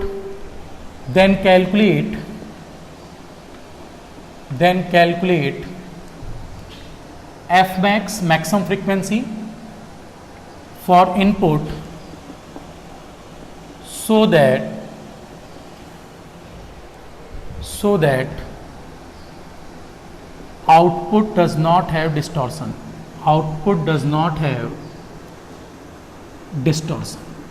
आउटपुट में क्या नहीं होना चाहिए? डिस्टॉर्शन। क्वेश्चन का मतलब समझ लें, स्लीव रेट दिया है आपको, साइनोसोडल इनपुट दिया है जिसका आरएमएस वोल्टेज पता है, आपसे पूछा गया इनपुट पर क्या कितनी मैक्सिमम फ्रीक्वेंसी रखें कि ऑप-एम्प के आउटपुट पर कोई भी डिस्टॉर्शन ना आए। राइट, तो देखिए स्टूडेंट्स, क्या इस क्वेश्चन पर कुछ बोला गया कि कैसा कॉन्फ़िगरेशन है या कोई फिगर दिया? नहीं दिया। नहीं दिया, इसका मतलब क्या है? This question is based on, ये क्वेश्चन किस पर बेस्ड है? Voltage follower. किस पर बेस्ड है स्टूडेंट्स? Voltage follower. कुछ नहीं बोला गया तो आपको अपनी तरफ से किस कॉन्फ़िगरेशन को मान लेना है? Voltage follower. ध्यान रखें, अगर कुछ भी डाटा नहीं बोला गया तो बाय डिफॉल्ट हम सारी बातें किस पर कर रहे हैं? सबसे सिंपलेस्ट सर्किट जिसमें सीधे सीधे आउटपुट इनपुट के बराबर हो जाता है, दैट इज कॉल्ड, इनपुट पर क्या वोल्टेज दिया वही आउटपुट पर सीधे फॉलो हो गया। So that's why V not बराबर वी आई। तो मेरी बात ध्यान से सुने, क्वेश्चन इस तरह से है कि आपको एफ मैक्स चाहिए और अगर कुछ नहीं बोला गया तो इसका मतलब है क्वेश्चन है वोल्टेज फॉलोवर का। वोल्टेज फॉलोवर पर इस तरह से सर्किट रहा होगा, ये वी नॉट है, right, like this negative feedback, और इनपुट पर वी आई अप्लाई होगा। और अगर साइनोसोडल इनपुट की बात कर रहा है, कैसी बात कर रहा है? साइनोसोडल, तो इसका मतलब वी आई की वैल्यू कैसी रही होगी? VM sign omega T. ठीक है, अब मेरी बात ध्यान से सुनो, अभी तक direct VM sign omega T की वैल्यू देता था, लेकिन इस बार एग्जामिनर ने क्या बोला, आप यहां नोटिस करें, एग्जामिनर ने बोला input having RMS value of voltage is 2 volt. RMS क्या वैल्यू दी है? आरएमएस। इस साइनोसोडल वैल्यू की अगर मैं आरएमएस की बात करूं, ध्यान से देखना, वी आरएमएस बराबर किसी भी बेसिक साइनोसोडल का आरएमएस क्या होता है स्टूडेंट्स? Maximum value upon √2। मैं आपको सर्किट पर ये बातें पढ़ा चुका हूं। किसी भी एसी वैल्यू पर जो बेसिक साइनोसोडल है, इस पर वी आरएमएस का फॉर्मूला क्या बनेगा? VM by √2। मेरी रिक्वायरमेंट क्या है? नॉट आरएमएस, मेरी रिक्वायरमेंट यहां क्या है? मैक्सिमम। तो मैक्सिमम का मतलब Vm बराबर √2 into V R M S. चलिए, वी आर एम एस कितना दिया है? 2। इसका मतलब Vm की वैल्यू हो जाएगी 2 √2 वोल्ट। ठीक है, तो मैक्सिमम वैल्यू अपने पास कितनी आ गई 2√2 वोल्ट। चलो दूसरी बात, अगर वोल्टेज फॉलोवर है तो आप सभी जानते हो स्टूडेंट्स, वोल्टेज फॉलोवर का मतलब पहली बात तो ideal op amp draw 0 input current, दूसरी बात वर्चुअल शॉर्ट से नॉन इन्वर्टिंग का वोल्टेज ही इन्वर्टिंग का वोल्टेज हो जाएगा, बीच में कोई प्रतिरोध नहीं है, शॉर्ट ब्रांच है, इसका मतलब जो आउटपुट पर वोल्टेज है वो सीधा इनपुट के वोल्टेज के बराबर होगा। तो V0 की वैल्यू क्या है Vi। या तो मैं डायरेक्ट फार्मूला पुट करता, अदरवाइज आप अगर एक लाइन अभी प्रैक्टिस के लिए लिखना भी चाहो, जैसे मैं लिख देता हूं स्लीव रेट बराबर क्या होगा students, dV0 upon dt for maximum value. तो देखिए d/dt ऑफ V0 की वैल्यू Vi के बराबर होगी, और Vi साइनोसोडल पर क्या है, Vm sin ओमेगा t। आप पुट करिए, ये बात ध्यान रखेंगे, मैं ये 2 बार 3 बार 4 बार इसलिए लिखवा रहा हूं ताकि आप प्रैक्टिस में आ जाएं स्टूडेंट्स, आपको अलग से इन पर क्वेश्चंस पर प्रैक्टिस ना करनी पड़े। मैं बार बार जानबूझकर फार्मूला इस तरह से लिखवा रहा हूं ताकि फार्मूला ऑटोमेटिक आपको रिकॉल रहे। स्लीव रेट बराबर दिस वैल्यू है, आप जानते हैं टाइम के रिस्पेक्ट में अवकलन Vm as it is, 1 omega बाहर आएगा, साइन ओमेगा टी का अवकलन कॉस ओमेगा टी होगा, and this is slew rate. बात हो रही है मैक्सिमम वैल्यू की, कॉस की मैक्सिमम वैल्यू क्या होती है 1, राइट। अगर ये 1 होगा तो स्लीव रेट बराबर Vm, ओमेगा का मतलब 2 पाई f, और f का मतलब f मैक्स। तो यहां से अगर मैं f मैक्स को कैलकुलेट करूं तो मैक्सिमम फ्रीक्वेंसी कितनी बनेगी, जो मुझे पता करनी है क्वेश्चन में। देखो जरा, स्लीव रेट अपॉन में Vm इंटू 2 पाई। देखिए क्वेश्चन पर स्लीव रेट कितना दिया एग्जामिनर ने, 0.5 वोल्ट पर माइक्रो सेकेंड। देखो स्टूडेंट्स 0.5, 0.5 वोल्ट, माइक्रो का मतलब अगर मैं इसको ऊपर ले जाऊं तो 10⁶ मेगा ऊपर पहुंच गया, अपॉन में Vm का मान क्वेश्चन में कितना दिया था, क्या Vm का मान 2 वोल्ट है, नहीं, क्वेश्चन में 2 वोल्ट क्या दिया है, RMS। मेरी जरूरत क्या है, मेरी जरूरत RMS नहीं है स्टूडेंट्स, मेरी जरूरत फॉर्मूले में किसकी है, Vm। तो Vm की वैल्यू है 2√2 इंटू 2 पाई। आप इसको कैलकुलेट करेंगे और ये वैल्यू 28 पॉइंट समथिंग आएगी। आपके पास एग्जामिनर ने ऐसे ये 4 ऑप्शंस भी एक्चुअल में दिए थे, मैं लिख ही देता हूं, है ना, थोड़ा बेटर हो जाएगा आपके लिए। इस क्वेश्चन पर 4 ऑप्शंस थे। ऑप्शन नंबर ए था 3 किलोहर्ट्ज, ऑप्शन बी था 30 किलोहर्ट्ज, ऑप्शन सी था 200 किलोहर्ट्ज, ऑप्शन डी था 2 मेगाहर्ट्ज, राइट। तो जब आप इसको कैलकुलेट करेंगे तो ये वैल्यू लगभग आएगी 28 पॉइंट समथिंग, राइट। और अप्रॉक्सीमेट करके हम कौन सा आंसर लगा सकते हैं, अप्रॉक्सीमेट वैल्यू जो हम ले रहे हैं वो आ जाएगी 30 kilohertz, otherwise exact value 28 point something आएगी। अप्रॉक्सीमेट लेकर हमने इसका आंसर क्या निकाल लिया, 30 किलोहर्ट्ज, सबसे नियरेस्ट ऑप्शन। तो ये क्वेश्चन इस तरह से ऑप्शन के साथ था, मैंने ऑप्शन जानबूझकर लिख दिए हैं, 3, 30, 200 और 2 मेगाहर्ट्ज। सबसे नियरेस्ट ऑप्शन अगर 28.28 के आसपास कोई वैल्यू आ रही है तो इसका सबसे नियरेस्ट ऑप्शन कौन सा होगा, 30 किलो हर्ट्ज, राइट। तो मेरे को ऐसा लगता है स्टूडेंट्स ये क्वेश्चन भी आपके नोट्स में होना चाहिए, इसलिए मैंने एक ऐसा क्वेश्चन भी ले लिया है, राइट। एक नेक्स्ट क्वेश्चन पर अब मैं मूव करता हूं, ये क्वेश्चन आपको क्लियर हो रहा होगा, कहीं वोल्टेज फॉलोवर नाम नहीं लिया है, लेकिन ये बात आपको समझ में आनी चाहिए, जब कुछ नहीं बोलता तो हम सबसे आसान कॉन्फ़िगरेशन कौन सा मानकर चलते हैं, वोल्टेज फॉलोवर, जिसमें सीधे सीधे आउटपुट इनपुट को फॉलो करता है, राइट। तो मैं एक नेक्स्ट क्वेश्चन अब देने जा रहा हूं स्टूडेंट्स, आप क्वेश्चन लिख सकते हैं, राइट। मैं एक नेक्स्ट क्वेश्चन अब आपको देने जा रहा हूं। नेक्स्ट क्वेश्चन का यहां मतलब है, एक स्लीव रेट क्वेश्चन पर आपको दिया है, ठीक है, और मैक्सिमम आउटपुट वोल्टेज आपसे पूछा गया है। स्लीव रेट आपको दिया गया और मैक्सिमम वैल्यू ऑफ जो लार्जेस्ट साइन वेव का जो मैक्सिमम एम्पलीट्यूड होगा वो आपसे पूछा गया है।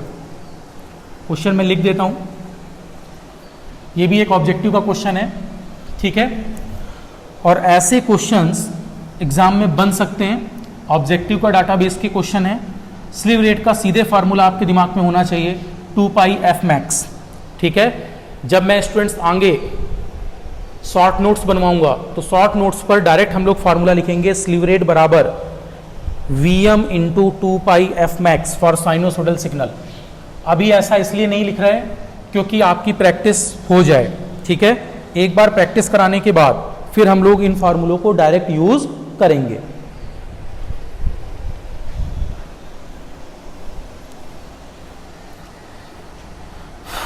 चलो क्वेश्चन लिख देता हूं, सिंपल सा क्वेश्चन है, बहुत आसान सा क्वेश्चन है। देखो,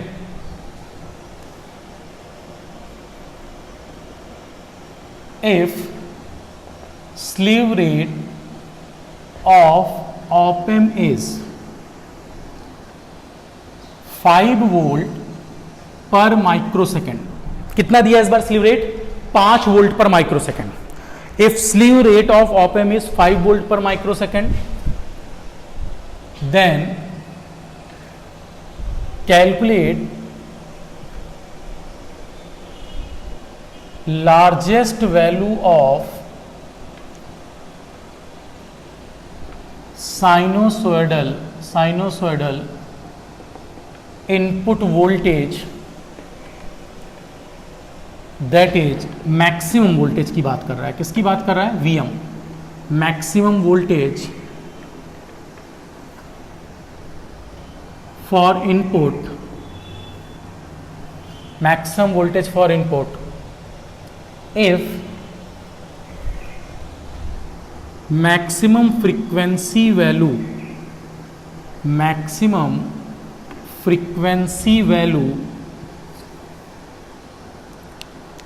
if maximum frequency value is 1 megahertz, maximum frequency value कितनी है? 1 megahertz, and output of op-amp does not have distortion। क्या नहीं है ऑप-एम्प पर? आउटपुट पर distortion, do not have distortion. देखो, आप अगर क्वेश्चन को पढ़ें तो क्या इसमें किसी कॉन्फ़िगरेशन की बात की गई है या इसके नीचे कोई फिगर दिया हुआ है? नहीं। ठीक है, लेकिन इस बार क्वेश्चन पर आपसे नया क्या पूछा, इस बात को समझना। अभी तक क्वेश्चन पर एफ मैक्स पूछता था, इस बार एग्जामिनर ने क्वेश्चन को बदल दिया। एग्जामिनर ने पूछा कि मैक्सिमम इनपुट वोल्टेज की वैल्यू क्या होगी, मतलब मैक्सिमम वोल्टेज कितना होगा। तो मैक्सिमम वोल्टेज को ही हम क्या कहते हैं? Vm। आप एक बार फिर से समझना, अगर कोई कॉन्फ़िगरेशन नहीं दिया गया तो इसका मतलब है बाय डिफॉल्ट क्या मानकर चलते हैं हम लोग? सबसे आसान कॉन्फ़िगरेशन कौन सा होगा? Voltage follower. बाय डिफॉल्ट वैसे या तो क्वेश्चन में मेंशन कर देगा, नहीं भी करेगा तो बाय डिफॉल्ट हम क्या मानकर चलेंगे? Voltage follower. यहां इनपुट पर Vi अप्लाई है, ठीक है, and this is negative feedback. आप सभी जानते हैं स्टूडेंट्स, ये एक वोल्टेज फॉलोवर सर्किट है तो डायरेक्टली V0 की वैल्यू क्या हो जाएगी? Vi। ये सिंपल सी बात है, राइट। आइडियल ऑप-एम्प का मतलब क्या है? यहां पर ideal op-amp draw 0 input current, पहली बात। दूसरी बात क्या हो सकती है? दूसरा, जो नॉन इन्वर्टिंग पर वोल्टेज है वही वर्चुअल शॉर्ट से कहां पहुंच जाएगा? इन्वर्टिंग पर। तो बाय डिफॉल्ट V0 की वैल्यू क्या हो गई? Vi। अब देखो क्वेश्चन एक बार पढ़ो। स्लीव रेट हर क्वेश्चन में दे रहा था, इस यहां भी दे दिया। स्लीव रेट कितना दिया है? 5 वोल्ट पर माइक्रोसेकंड। दूसरी बात, calculate largest value of sinusoidal input. Largest value of sine wave का क्या मतलब है? जो भी साइन वेव आप इनपुट पर दे रहे हैं उसकी मैक्सिमम वैल्यू, तो मैंने यहां मेंशन किया that is maximum voltage for input. If maximum frequency value is 1 megahertz, जो इनपुट पर मैक्सिमम फ्रीक्वेंसी है वो कितनी अप्लाई हो रही है? 1 मेगाहर्ट्ज, ताकि output of op-amp does not have distortion, ताकि ऑप-एम्प के आउटपुट पर डिस्टॉर्शन ना दिखाई दे। इसका मतलब आप बोल सकते हो, मैं लिख देता हूं, स्लीव रेट बराबर, यहां Vi की वैल्यू हमने क्या मान ली साइनोसोडल के लिए? Vm sin omega t. चलो, स्लीव रेट का फार्मूला क्या होता है? सिंपल वर्डिंग में स्लीव रेट का फार्मूला होगा dV0/dt फॉर मैक्सिमम वैल्यू। अब देखिए स्टूडेंट्स, स्लीव रेट बराबर dv not by d t for maximum value. अब यहां पर आप बोल सकते हो d by d t, V not का मतलब vi, और vi की वैल्यू कितनी है, Vm साइन ओमेगा टी, सभी बोर्ड पर देखो मैक्सिमम। अच्छा, Vm साइन ओमेगा टी का t के रिस्पेक्ट में हमें अवकलन करना है। मैं अगर अवकलन करूं, राइट, तो slew rate is equal to क्या आ जाएगा, Vm आउटसाइड आएगा, इसके साथ साइन ओमेगा टी का अगर t के सापेक्ष अवकलन कर रहे हो तो एक ओमेगा भी बाहर आएगा, तो Vm इंटू ओमेगा, और साइन ओमेगा टी का अगर मैं अवकलन करूं तो ये वैल्यू क्या आ जाएगी, कॉस ओमेगा टी। बात हम किसकी कर रहे हैं, मैक्सिमम वैल्यू। अगर मैं मैक्सिमम वैल्यू की बात कर रहा हूं स्टूडेंट्स, तो मैक्सिमम वैल्यू का मतलब है कॉस ओमेगा टी की मैक्सिमम वैल्यू क्या हो जाएगी, 1। इसका मतलब स्लीव रेट की वैल्यू, स्लीव रेट बराबर क्या होना चाहिए, Vm तो ऑलरेडी मैक्सिमम वैल्यू है, फ्रीक्वेंसी ओमेगा को ही क्या कहते हैं आप, 2 पाई f, और f की कौन सी वैल्यू, मैक्सिमम वैल्यू, तो 2 पाई f मैक्स। अब देखो पता क्या करना है इस बार, बी क्लियर, इस बार क्वेश्चन में उल्टा पूछा है स्टूडेंट, Vm पूछा है, maximum value of input voltage, so that's Y Vm ही बराबर आप बोल सकते हो स्लीव रेट अपॉन में 2 पाई इंटू एफ मैक्स। चलिए देखते हैं, स्लीव रेट क्वेश्चन में दिया गया 5 वोल्ट पर माइक्रो सेकेंड, पर माइक्रो का मतलब ऊपर अंश में ही डायरेक्ट क्या लिख लूं, 10 टू की पावर -6 से या तो मैं नीचे भाग दूं या 10 टू की पावर -6 को ऊपर ले जाऊं, तो इसको क्या लिख सकते हैं, 10 टू की power +6 divided by 2 pi into frequency कितनी दी है, 1 मेगाहर्ट्ज, 1 मेगाहर्ट्ज का मतलब 10 टू की पावर 6, तो ये 10 टू की पावर 6 10 टू की पावर 6 कैंसिल हो गया। अल्टीमेटली Vm की जो वैल्यू आ रही है स्टूडेंट्स, ये वैल्यू आ जाएगी 5/2 पाई वोल्ट, राइट। आपके एग्जाम का क्वेश्चन है ये, राइट। मुझे ऐसा लगा ये भी एक क्वेश्चन हमें कर लेना चाहिए। तो इन जनरल साइनोसोडल के क्वेश्चंस पर आप डायरेक्टली स्लीव रेट बराबर Vm इंटू 2 पाई एफ मैक्स फार्मूला भी यूज कर सकते हैं, राइट, जब भी वोल्टेज फॉलोअर कॉन्फ़िगरेशन दिया, राइट, इसमें कोई प्रॉब्लम नहीं है। और क्वेश्चन को बार बार केवल और केवल डाटा इधर उधर चेंज होगा स्टूडेंट्स, बाकी कुछ नया नहीं है, सब कुछ सेम है, आप आसानी से ऐसे क्वेश्चंस को कर सकते हैं, राइट। तो मैं नेक्स्ट क्वेश्चन पर अब मैं मूव करता हूं। 4 ऑप्शंस थे यहां, मैंने डायरेक्ट आंसर लिख दिया है। एक नेक्स्ट क्वेश्चन पर चलिए हम लोग मूव करते हैं। ये भी एक सिंपल सा ऑब्जेक्टिव क्वेश्चन है, इसको भी मुझे ऐसा लगता है कर लेना चाहिए। लैंग्वेज थोड़ा सा ट्विस्टेड लिखते हैं ये लोग, ताकि दिमाग में कुछ बातें ऐसे आए कि हम क्वेश्चन में डाइवर्ट हों, ठीक है। मैं एक बार इसको फिर से लिख देता हूं, नेक्स्ट क्वेश्चन को भी। तो नेक्स्ट क्वेश्चन अगर मैं स्टार्ट करूं, तो नेक्स्ट क्वेश्चन पर स्लीव रेट दिया गया है, फिर से साइनोसॉइडल इनपुट है, ठीक है, स्लीव रेट दिया गया है, साइनोसॉइडल इनपुट है, और इस क्वेश्चन पर आपसे बोला गया f की वैल्यू कितनी होनी चाहिए, ठीक है। लेकिन थोड़ा सा लैंग्वेज ट्विस्टेड है, इसलिए केवल और केवल इस क्वेश्चन को मैं करा रहा हूं, ठीक है। इस क्वेश्चन को कराने की वजह केवल इतनी है कि थोड़ा सा इसकी लैंग्वेज ट्विस्टेड है। देखिए,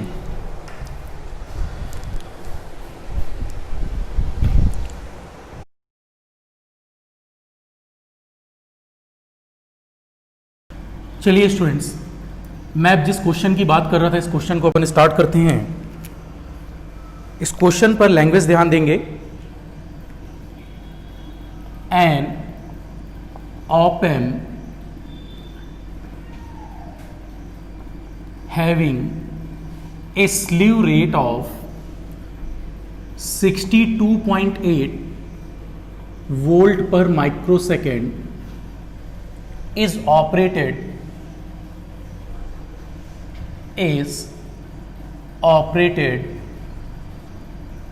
in voltage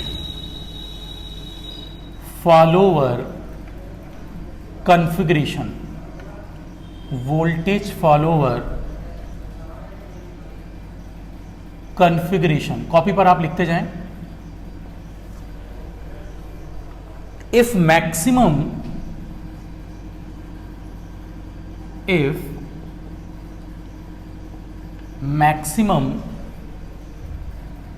amplitude of sinusoid is 10 volt, then calculate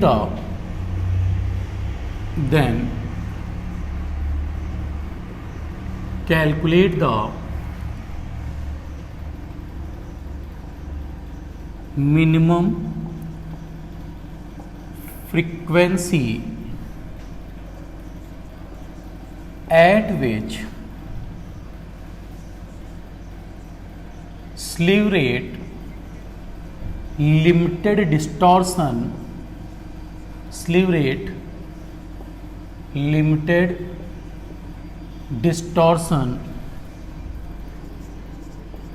would set into output as. ये 4 ऑप्शंस थे। ऑप्शन फर्स्ट था 1 मेगाहर्ट्ज, ऑप्शन बी है 66.28 मेगाहर्ट्ज, राइट। ऑप्शन सी था 62.8 मेगाहर्ट्ज एंड ऑप्शन डी है कुछ 10 मेगाहर्ट्ज, राइट। ये क्वेश्चन इस तरह से लैंग्वेज में था। स्टूडेंट्स, इस क्वेश्चन की कंप्लीटली लैंग्वेज लिखने का मेरा जो मोटो है उसको आप समझेंगे। मैं ये चाह रहा हूं कि जैसे पिछले जितने भी अभी तक हमने न्यूमेरिकल्स किए उसकी लैंग्वेज बिल्कुल क्लियर हो रही है। यहां पर लैंग्वेज में थोड़ा ट्विस्ट किया है, इसी वजह से मैंने इस क्वेश्चन को यहां पर लिया है। एक बार आप क्वेश्चन को पढ़ें, रीड आउट करें, फिर हम क्वेश्चन को स्टार्ट करते हैं। देखिए, an op amp having a slew rate, सबसे पहले क्या क्या डाटा आपको दिया है।